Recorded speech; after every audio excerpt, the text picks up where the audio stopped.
हैं तो हर एक की को प्रेस करने से एक 7 बिट का, ठीक है, 7 बिट का बाइनरी सीक्वेंस, 7 बिट का बाइनरी सीक्वेंस, यही सीक्वेंस जो है वो कहां पर जाएगा, सीपीयू को जाएगा। ठीक है, यही जो सीक्वेंस है, यही सीक्वेंस जो है सीपीयू को जाता है। ठीक है, हमें लगता है कि सुबह मैसेज भेज देते लोग देखते नहीं है, क्योंकि अब जब हमने फिर से भेजा तब लोग जोड़ना शुरू हुए हैं। ठीक है, इसका मतलब सुबह वाला देखते नहीं लोग। तो 7 बिट बाइनरी सीक्वेंस जब हम लोग कीबोर्ड से प्रेस करते हैं तो हर एक की को प्रेस करने पर एक यूनिक, हमेशा जो है कीबोर्ड से यूनिक सीक्वेंस जनरेट होना चाहिए। किसी भी की को प्रेस करते हैं तो हमने क्या किया, हमने एक कोड को डेवलप करने की कोशिश किया कि किस तरीके से एक सीपीयू और जो है कीबोर्ड में किस तरीके से इंटरेक्शन होगा। ठीक है ना, तो हमने कहा कि हमारे कीज जो है टोटल जो कीबोर्ड में अल्फा न्यूमेरिक की का मतलब अल्फाबेट्स और डिजिट्स, फंक्शनल की, एरो की और सारे कीज को मिला करके कितने कीज होते हैं, 122। ठीक है, सारे कितने कीज होते हैं, 122 कीज होते हैं कीबोर्ड पर। अब अगर 122 यूनिक नंबर को जनरेट करना है तो आप जानते हैं कि जो मेमोरी है वो हमेशा जो है वो 2 के मल्टीपल के फॉर्म में होती है। ठीक है ना, तो 122 कीज आपके कीबोर्ड में है, कभी काउंट करके देखिएगा, कभी आप काउंट करके देखिएगा, ये एकदम hard and fast 122 he keys होगा हर कीबोर्ड में। ऐसा नहीं है जैसे आपका मल्टीमीडिया कीबोर्ड है तो उसमें कीज बढ़ सकते हैं। जो पुराने टाइप के जो मैकेनिकल कीबोर्ड होते जिसमें आवाज आती थी तो उसमें कीज की काउंटिंग अलग अलग हो सकती है। ठीक है, लेकिन इस समय जो कीबोर्ड का चल रहे हैं उसमें 122 कीज होती हैं। तो अगर आपको 122 यूनिक नंबर्स को जनरेट करना है, 122 यूनिक नंबर्स को जनरेट करना है कि कभी भी 2 कीज के लिए एक सेम सीक्वेंस ना हो, तो हमको कितने बिट की जरूरत पड़ेगी, कितने बिट की जरूरत पड़ेगी, तो आप ऐसे काउंट कर सकते हैं कि 122 से बड़ी नंबर जो 2 का मल्टीपल हो, number which is larger than 122, ठीक है, इज 128। ठीक है ना, तो अगर 128 नंबर जो है ये 2 का मल्टीपल है तो ये कब जनरेट होगी, जब हम 2⁻7 की बात करेंगे। ठीक है ना, तो 2⁻7 की जो वैल्यू है दिस इज 128। इसका मतलब कि अगर हम 7 बिट्स लें तो 7 बिट से हम लोग यूनिक नंबर जनरेट कर सकते हैं। ठीक है ना, उससे ज्यादा लेने की जरूरत नहीं है क्योंकि कीज की काउंटिंग ही हमारी जो है 122 है। तो हम 10 बिट्स 20 बिट्स ले करके कोई हम लोग कुछ करेंगे नहीं, केवल अपने सिस्टम को स्लो करेंगे। ठीक है, तो हमने 7 बिट का एक सीक्वेंस जनरेट करने के लिए हमने 7 बिट्स लिया, तो 7 बिट्स से हम लोग कितने यूनिक नंबर जनरेट कर सकते हैं, 128। कैसे हमने निकाला हुआ था, हमने कहा था कि अगर सारे बिट 1 हो जाए तो ये नंबर 2⁻7 होगा, और 2⁻7 की वैल्यू आप जानते हैं मेमोरी हमेशा 2 के मल्टीपल के फॉर्म में होती है। ठीक है, जो मेमोरी यूनिट है it is always in form of multiple of 2, तो 2⁻7 की वैल्यू जो है वो 128 है। ठीक है, तो 7 बिट हमको चाहिए। अगर 7 बिट हम मेमोरी एलोकेट करें कि हर एक सीक्वेंस, हर एक कीज को प्रेस करने में हमको 7 बिट्स की जरूरत होती है, तो 7 बिट से हम लोग सारे नंबर्स को जनरेट कर सकते हैं। ठीक है ना, अब आपने देखा होगा कि उसी की से हम लोग लोअर केस भी लिख सकते हैं और उसी की से जो है हम लोग अपर केस भी लिख सकते हैं। लेकिन जब लोअर केस का जो सीक्वेंस है, 7 बिट का जो सीक्वेंस है वो अपर केस के 7 बिट के सीक्वेंस से डिफरेंट होगा। तो मान लीजिए कि ये आपका कीबोर्ड है, दिस इज माय कीबोर्ड, ठीक है ना, and this is my CPU. ठीक, ये हमारा सीपीयू है and this is my keyboard, this is CPU and this is my keyboard, और इन दोनों के बीच में इंटरेक्शन हो रहा है। तो जब इंटरेक्शन हो रहा है तो जो सीक्वेंस जनरेट हो रहा है, जब आप एक की को प्रेस करते हैं तो 7 बिट का एक सीक्वेंस जो है वो यहाँ से कहाँ पर जा रहा है, सीपीयू में जा रहा है, और उसी के अकॉर्डिंग जो है, ठीक है, उसी के अकॉर्डिंग जो है सीपीयू इंटरप्रेट कर रहा है कि आपने कौन सा की प्रेस किया होगा। लेकिन यहाँ से हर एक की को प्रेस करने पर 7 बिट का इंफॉर्मेशन तुरंत नहीं जा रहा है, बल्कि इंफॉर्मेशन सबसे पहले for the short duration, for the transient period of time, this information is first stored in the buffer। ठीक है, जो इंफॉर्मेशन, जो सीक्वेंस ऑफ बाइनरी सीक्वेंसेज हैं, ये इंफॉर्मेशन, जो इंफॉर्मेशन आप यहाँ पे जनरेट कर रहे हैं, ये सबसे पहले कहाँ पर जा रहे हैं, बफर में जाके स्टोर हो रहा है, और बफर से इंफॉर्मेशन जो है सीपीयू में जा रहा है। ठीक है ना, और सीपीयू जो है 7 बिट के चंक के फॉर्म में इंटरप्रेट कर रहा है कि आपने कौन सा की प्रेस किया होगा। एक मिनट देख ले, रुको तो। ठीक है ना, तो 7 बिट के चंक से प्लीज बात मत करिए, आवाज डिस्टर्ब कर रहा है। ठीक है, तो ये इंफॉर्मेशन सबसे पहले बफर में आ रहा है, और बफर में एक ट्रांजिएंट पीरियड, एक शॉर्ट ड्यूरेशन के लिए आके स्टोर हो रहा है, फिर वो इंफॉर्मेशन सीपीयू में जा रहा है।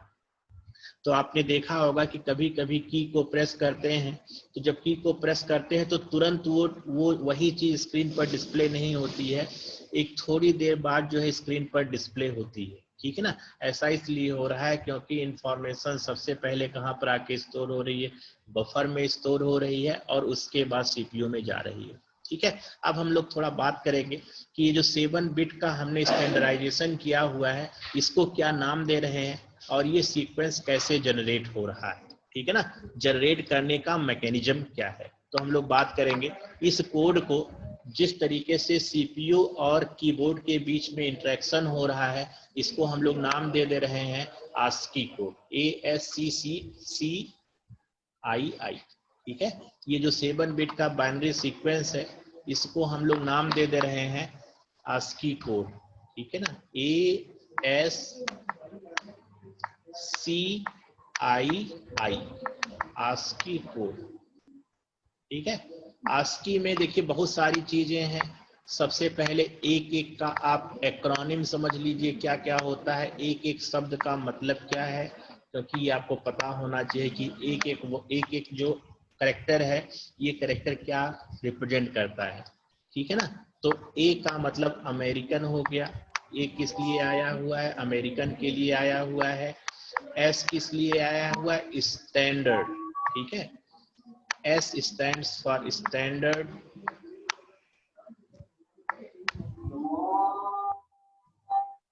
ठीक है, C stand for code, I stand for information, ठीक है, information, and last I for interchange। ठीक है, लास्ट आई। अपने जो है माइक्रोफोन को आप ऑफ कर दीजिए। ठीक है, माइक्रोफोन को ऑफ कर दीजिए, जिनका ऑन है ऑफ कर दीजिए। ये आपका हो गया इंफॉर्मेशन, और लास्ट आई का मतलब हो गया इंटरचेंज। ठीक है ना, तो इसी में डिसाइड किया गया कि हम लोग जब कीबोर्ड से की को प्रेस करेंगे तो किस तरीके से बाइनरी सीक्वेंस सर्किट डिजाइन होनी चाहिए। ठीक है, तो जिस तरीके से सर्किट डिजाइन होगी उसी तरीके से बाइनरी सीक्वेंस जो है वो जनरेट होगा। ठीक है, जिस तरीके से कीबोर्ड डिजाइन होगी उसी तरीके से बाइनरी सीक्वेंस जनरेट होगा। तो कीबोर्ड में बहुत टाइप के होते हैं, एक होता है मैकेनिकल कीबोर्ड, जिसमें आपने देखा होगा की को प्रेस करते हैं तो आवाज आती है। ठीक है ना, जब जो है मैकेनिकल कांटेक्ट होता है तो आवाज आती है, तो वो जो कीबोर्ड है, अब तो यूज होते नहीं, अब तो चिप बेस्ड कीबोर्ड यूज होते हैं कि आप की को प्रेस करेंगे तो आवाज नहीं आएगी। ठीक है ना, बस की को प्रेस करने पर जो है इंटरनल सर्किट कंप्लीट होगी, और उसी के अकॉर्डिंग जो है एक 7 बिट बाइनरी सीक्वेंस जनरेट हो जाएगी। ठीक है ना, अब हम लोग जो है इस कोड के बारे में थोड़ा डिटेल में हम लोग जाएंगे, थोड़ा इस कोड के डिटेल में हम लोग जाएंगे कि किस तरीके से ये कीबोर्ड जनरेट होता है। तो आप जानते हैं कि जो ए है, जब हम लोग कैपिटल ए को प्रेस करते हैं, इसको हम मिटा दे रहे हैं क्योंकि हमको काफी कुछ लिखना है, काफी जो है सीक्वेंसेस जनरेट करना है। तो सबसे पहले कुछ चीजें आपको पता होना चाहिए, रफली आइडिया होना चाहिए। जैसे अगर अल्फाबेट्स है अपर केस में है, अगर जो है अल्फाबेट्स अपर केस में है, इसका मतलब कैपिटल ए से लेकर के कैपिटल जेड के बीच में हम लोग बात कर रहे हैं, ठीक है ना। कैपिटल ए से लेके कैपिटल जेड के बीच में बात कर रहे हैं, तो जो ए के करस्पॉन्डिंग डेसिमल नंबर होगी, क्योंकि बाइनरी सीक्वेंस 7 बिट का पता कर पाना जो है, याद कर पाना बहुत मुश्किल काम है, ठीक है ना। तो हमको जो है इसके इक्विवेलेंट डेसिमल नंबर पता होती है कि जब ए प्रेस करते हैं तो जो बाइनरी सीक्वेंस जनरेट हो रहा है, दिस इज इक्विवेलेंट टू 65, ठीक है ना। और जब इसमें आप 26 ऐड करेंगे तो कितना हो जाएगा, 91। तो हम लोग 91 तक नहीं जा रहे हैं, कहाँ तक जा रहे हैं, 90 तक जा रहे हैं, ठीक है ना। तो कैपिटल ए कहाँ पर शुरू होगा, 65 पर, एंड कैपिटल जेड कहाँ पर आएगा, 90 पर आएगा, ठीक है ना। तो डेसिमल इक्विवेलेंट हम लोग रिकॉल कर सकते हैं, पता कर सकते हैं। इसी तरीके से अगर स्मॉल ए से लेके स्मॉल जेड के बीच में बात करते हैं लोअर केस में, क्योंकि आप जानते हैं एक ही कीबोर्ड से हम लोग लोअर केस भी लिख सकते हैं, अपर केस भी लिख सकते हैं, ठीक है ना, दोनों चीजें पॉसिबल हैं।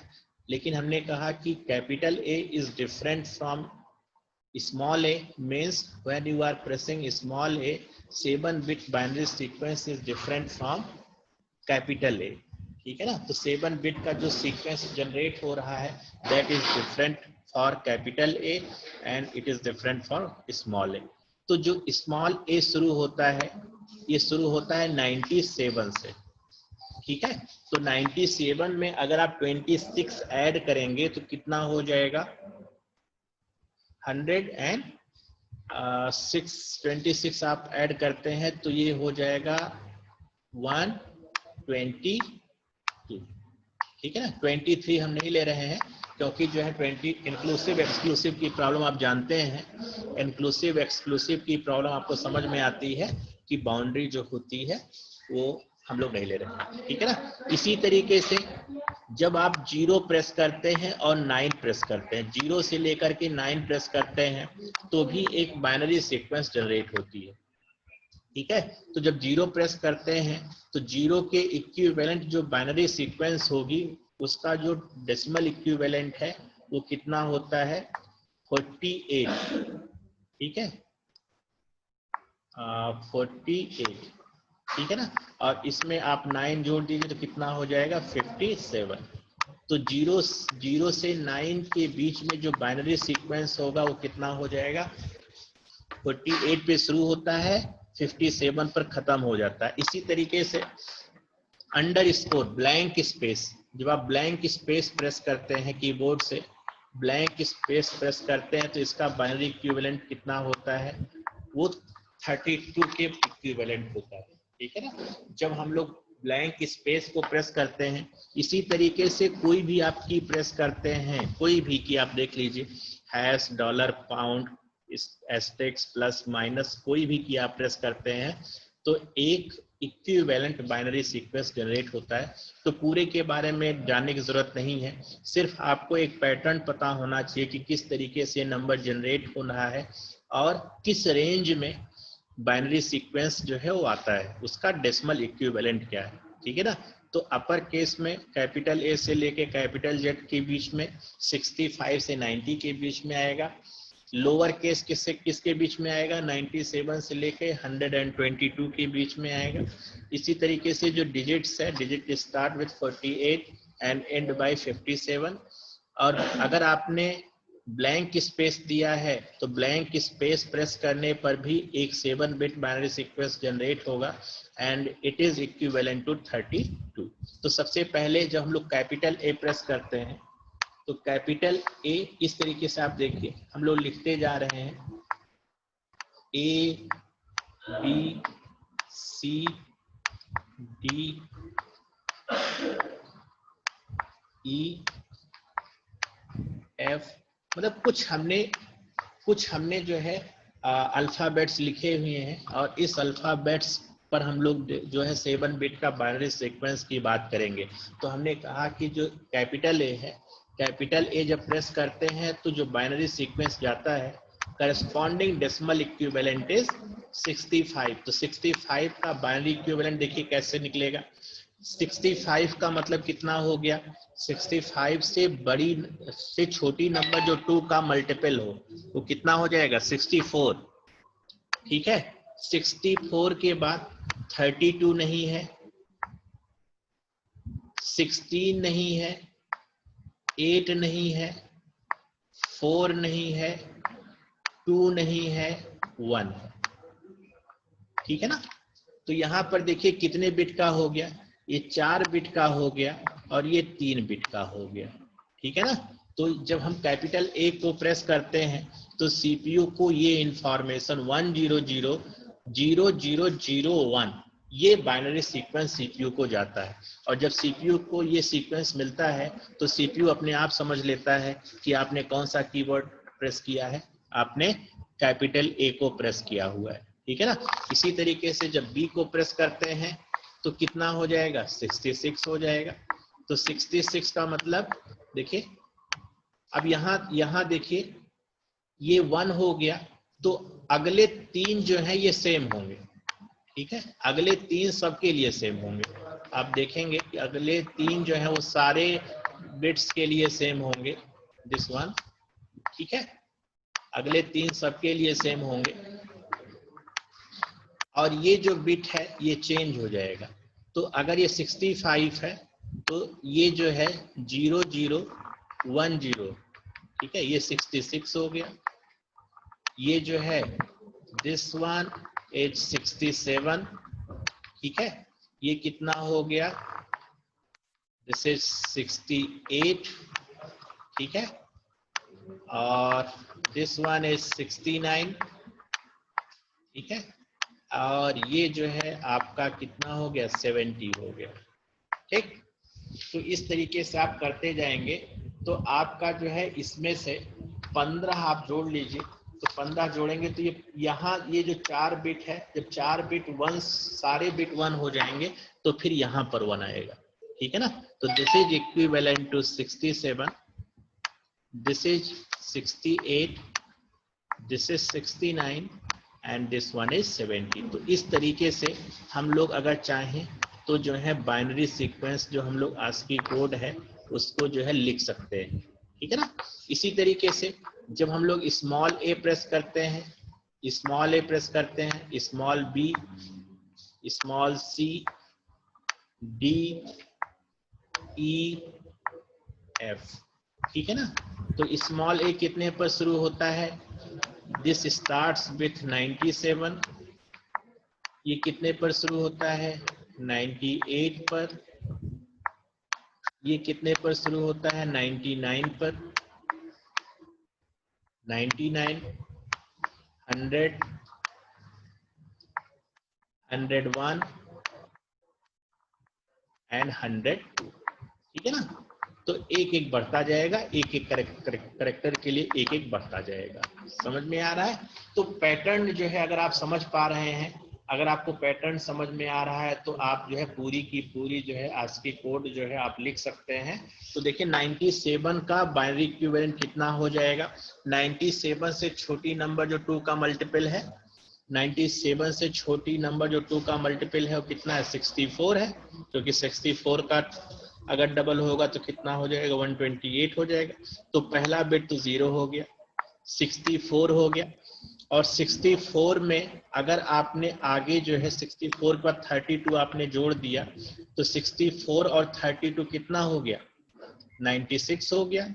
अब 96 के बाद अब आगे कितना जोड़ना है 1 जोड़ना है। तो ये कितना सीक्वेंस जनरेट हुआ, इतना जनरेट हुआ। तो अगर आप 97 प्रेस करते हैं, when you are pressing small A, तो जो सीपीयू को जो सिग्नल जा रहा है, this signal is transmitted as 011001। ठीक है ना। तो ये किसके इक्विवेलेंट है, दिस इज इक्विवेलेंट टू 97। अब अगला सीक्वेंस कितना हो जाएगा, आगे के 3 बिट तो सेम ही होंगे, 98 के लिए 0010, ठीक है। 99 के लिए कितना हो जाएगा 011 00, ये 2 था अब 3 हो गया, ठीक है। 011 0, 3 के बाद 4 हो गया ये, ठीक है। 100, ये नंबर दिस इक्विवेलेंट टू 100। 100 वो कौन कितना हो जाएगा, पहले के 3 डिजिट सेम होंगे, ये जो है 101 हो गया, ठीक है ना। उसके बाद 100 0, दिस वन इज 110, ये 102 हो गया, ठीक है ना। तो इस तरीके से हम लोग जो है सीक्वेंस को जनरेट कर पाते हैं। तो जनरेशन का मैकेनिज्म बहुत सिंपल है, अब पूरे नंबर्स को याद करने की जरूरत नहीं है, सिर्फ आपको इतना पता होना चाहिए कि किस रेंज में आता है, ठीक है ना। जैसे हमने कहा कि हमने ब्लैंक स्पेस प्रेस किया कीबोर्ड से, तो जब ब्लैंक स्पेस प्रेस करते हैं तो आपने कहा कि ब्लैंक स्पेस प्रेस करने पर जो मैसेज ट्रांसमिट हो रहा है उसका बाइनरी डेसिमल इक्विवेलेंट कितना है 32 है।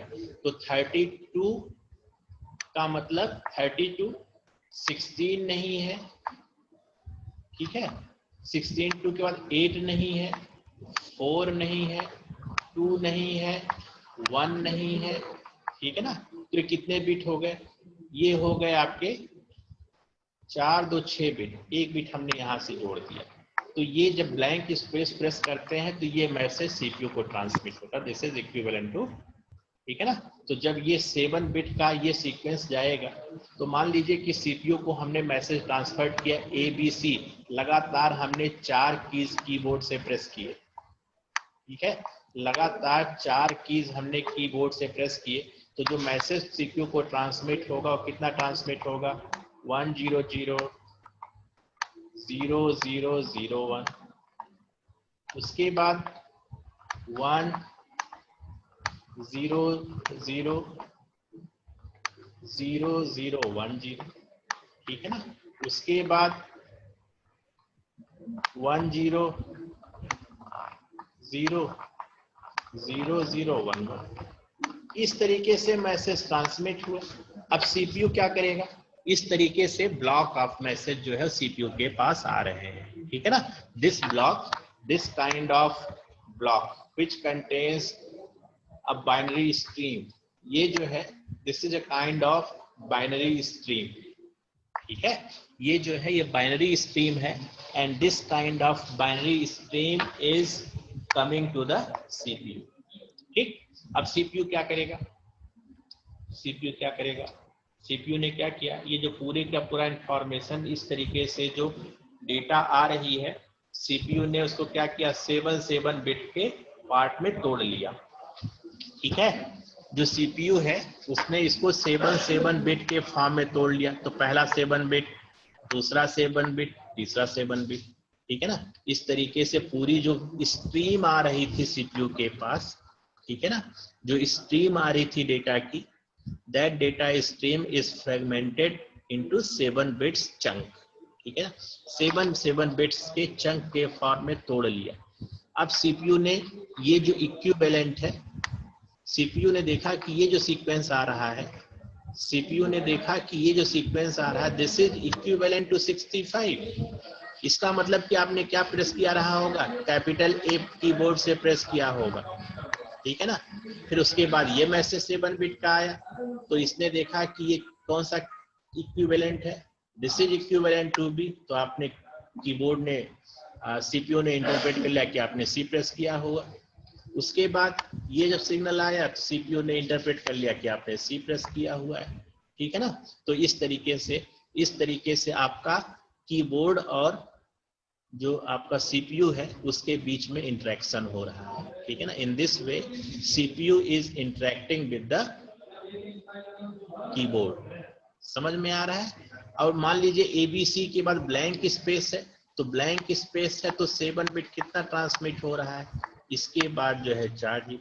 ये मैसेज अगर आया सीपीयू के पास तो इसका मतलब कि आपने क्या प्रेस किया हुआ, ब्लैंक स्पेस प्रेस किया हुआ है, ठीक है ना। तो इस तरीके से हम देख पा रहे हैं कि हर एक की को प्रेस करने पर when you are pressing any key a 7 bit binary sequence, क्या कभी भी किसी भी सिंबल के लिए बाइनरी सीक्वेंस सेम है?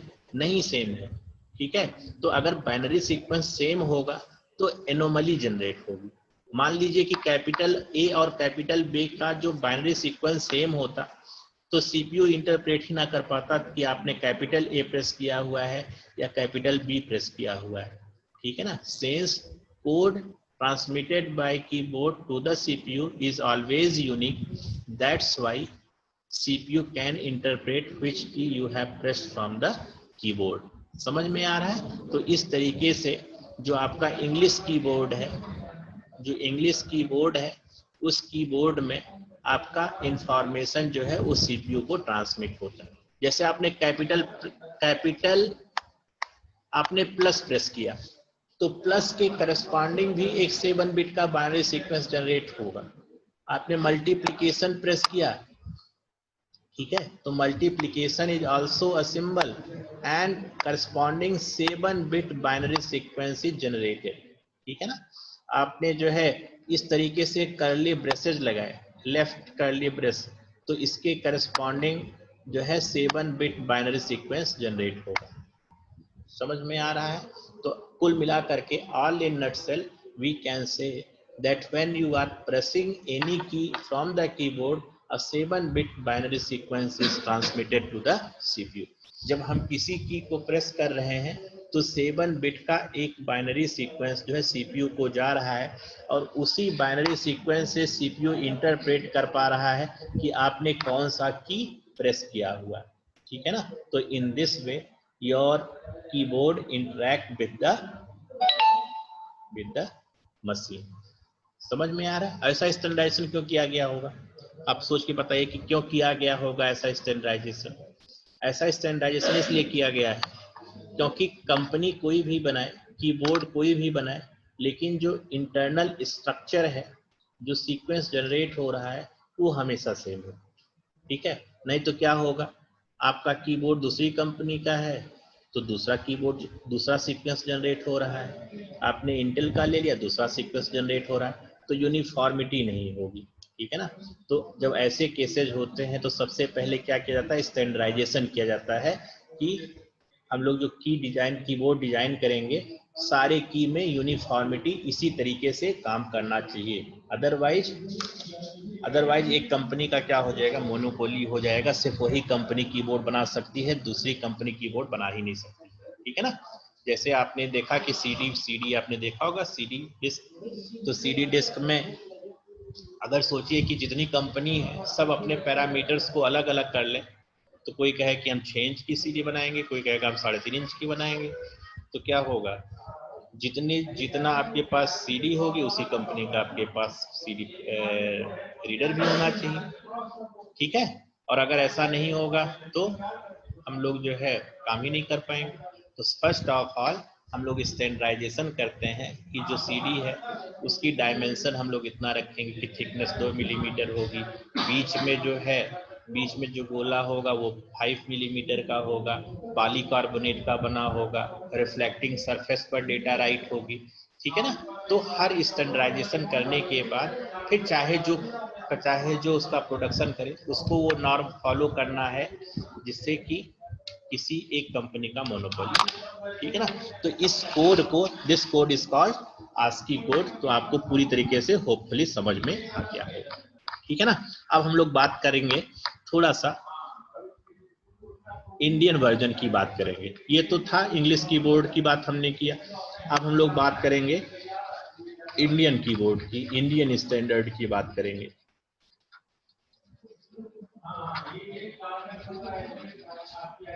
इसको मिटा दे रहे हैं।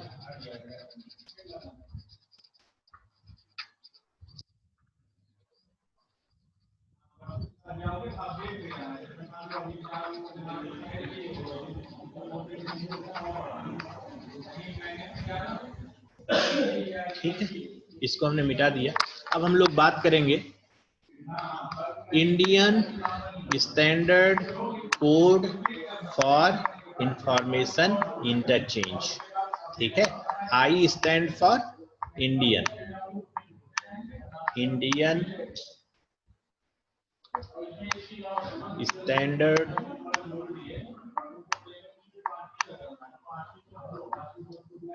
कोड फॉर इंफॉर्मेशन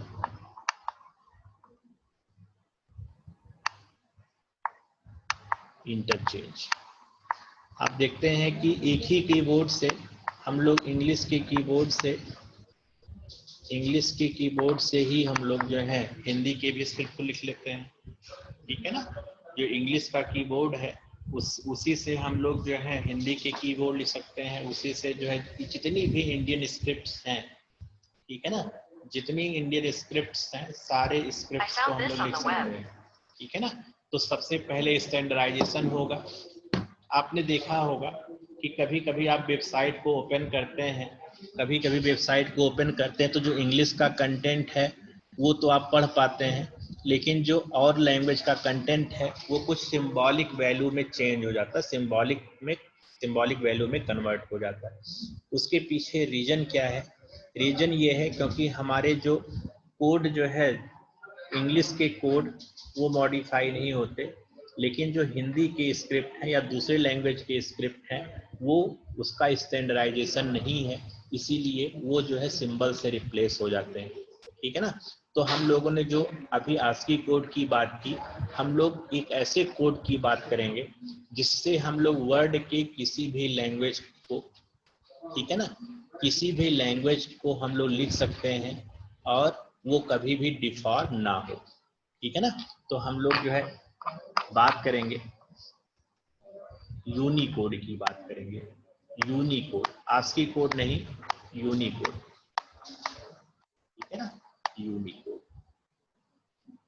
तो यूनिकोड क्या कहता है? यूनिकोड कहता है कि 7 बिट से जो आप नंबर्स को रिप्रेजेंट कर रहे हैं उससे तो सिर्फ इंग्लिश के जो है इंग्लिश को हम लोग इंग्लिश अल्फाबेट्स को तो यूनिकली रिप्रेजेंट कर पा रहे हैं, लेकिन सारे नंबर्स सारे अल्फाबेट्स को रिप्रेजेंट नहीं कर पा रहे हैं। तो हमने कहा कि ठीक है, हम लोग एक कैरेक्टर को कितने बाइट्स रिप्रेजेंट करेंगे? 2 बाइट्स रिप्रेजेंट करेंगे, ठीक है ना। तो 2 बाइट का मतलब कितना हो गया? 16 बिट। और 16 बिट से कितने नंबर जनरेट कर सकते हैं हम लोग? 2⁻16, ठीक है। एंड 2⁻16 की वैल्यू आप जानते हैं कि दिस इज 2⁻10 इंटू 2⁻6, ठीक है ना। तो अब हम जो है इसके आगे ज़्यादा नहीं जाएंगे क्योंकि हमारा अभी ब्रेक हो जाएगा लिंक, तो इसीलिए जो है हम इसको कैलकुलेशन की बात नहीं करेंगे, but this number is huge, ठीक है ना। 2⁻16 is huge number which is capable of representing unique code to all script in the all language, ठीक है ना। जितनी लैंग्वेज है हर एक लैंग्वेज में हम लोग यूनिकनेस के साथ कोड को असाइन कर पा रहे हैं,